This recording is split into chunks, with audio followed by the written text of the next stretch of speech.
We were well overdue for a chat. I'm talking to friend and savvy businesswoman Mary Repke, founder and CEO of Coakley Business Class. Mary talks about how a trip to Vegas prompted her to start a business and how she lives life on purpose today.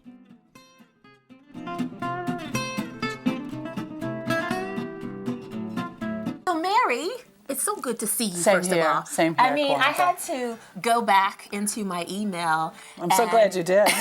So I was like, and find out, when did we first meet? First meet. Okay, you ready? I'm going to tell you the year. Okay. 2007. Oh my gosh, that long ago. Yes, 2007. And it was when we both attended the Morristown Chamber of Commerce meeting for women, I believe. Oh yeah, it was a big breakfast meeting with like 200 women in the room. Yeah. Yep, I do remember that, yes. And I think you gave your presentation about your business at that time. I did. Well, we'll talk about that. Yeah, let's talk about Coakley. Coakley is a solution for women.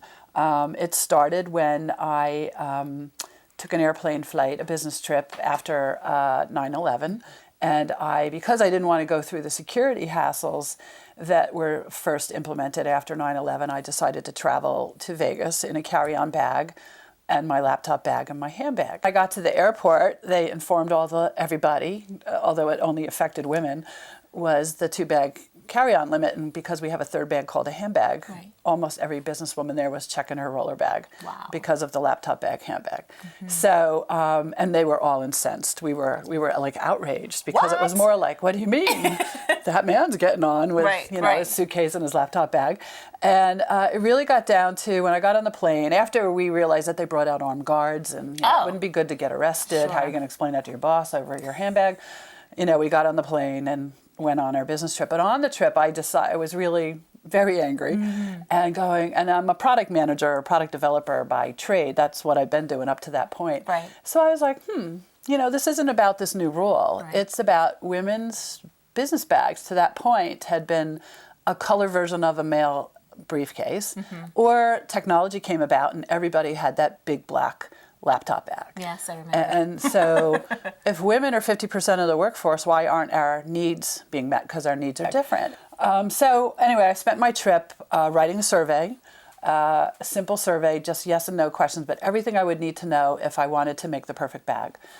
From like what price point it had to be, what women bought and found its way to the floor of the closet because it was useless when they got home, all those types of things.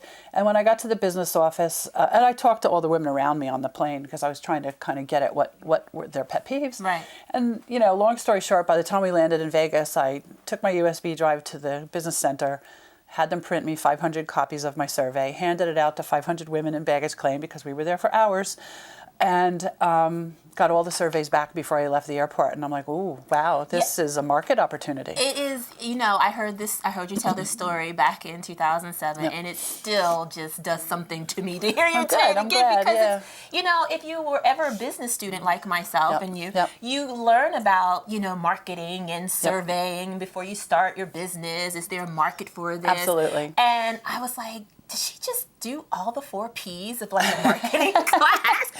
All in my airplane trip. Yeah, all in your airplane trip. And then the idea of to have, just a need, right? You recognize a need and answer to it. And do it, And do it, like within, I don't know how many hours. It was a 5-hour flight. 5-hour flight, within 5 hours. Yeah. Fascinating. Yeah, he came up with a solution. And then it was like, now what am I going to do with it? Yeah. But it was really fascinating to watch that whole dynamic because I'd been doing it for companies that I worked for, but here I threw myself right in the middle of a problem and need. Where does it go from there? And so, I went back to my job at the time and really spent some effort thinking about it. And then about a year later, I decided to quit my job and start a business. And just like that, Coakley Business Class was born. Bravo, Mary. So Mary, you and I met at a networking event back in 2007. And so here we are again in 2014 as a result of us meeting, for the most part, back in 2007. How important is networking to you? It's very important to me, especially, and I've kept up pieces of it over time, but I found when I slipped from it that I've disconnected myself from resources, but also feedback. Some like a little bit of comfort, you know, and some people and support, you know, just real that piece of support that says, oh, keep doing what you're doing because it's great. You know, every now and then you need to hear that. Yeah, I got an email from you, and you know, I just had to go back because I tend to save everything. When I was sharing with you that I was going out for the Be Your Own Host on the Oprah Winfrey Show. Yes. And how did that go? Well, I'm here doing my own thing. Oprah didn't call yet. Oh. But I was really happy. She will. She will. What you said to me was really endearing and supportive. You said, my finger can't stop clicking, because at the time I was asking people to vote for me. Yep. And you said, you are fabulous. I can't wait to say I knew her when. And I will share with my network as well. Good luck and keep me posted. Yep. And so networking for me critical. is critical because it's encouraging. Yeah, it is encouraging. And you encouraged me in that. Mm-hmm. Live life on purpose today. What does it mean to you? It's very important to me because I feel like I quit doing that for a while in the middle of getting my company off the ground.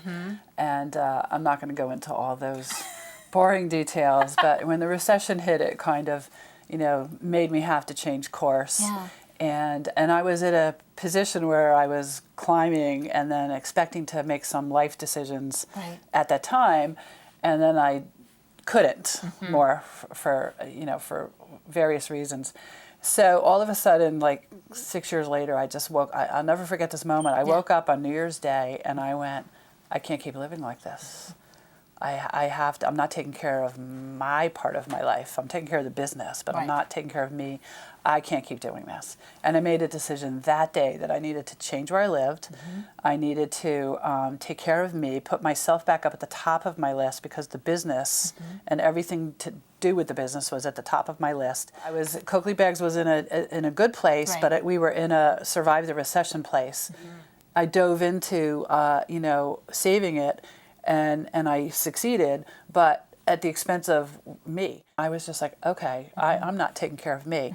And taking care of me was also, my friendships were dwindling because I was so much on this, and people were saying, hey, we're worried about you, what's going on? We don't see you. We don't see you. And I'm like, okay, everybody's telling you something, Mary, you need to listen. And so that day I just changed everything around, and I put myself at the top of the list. Intentionally, purposefully, which meant health, get my health better, lose weight, have knee surgery. All those things that would get me back to what was important to me, which is to be able to share my friends, play with my friends, play golf, go skiing, do things that make me happy. Living life with intention is doing what makes you happy, and what lets you kind of enjoy all of your life and not be closed off by part of your life. If that makes sense. It does. And I'm thinking, enjoying your life, exudes to everyone else in your circle and beyond. It does. Because people like to be around happy people. Happy people, yeah. And I realized that I wasn't showing it because deep down I wasn't. So now I'm like, what makes me happy? I think.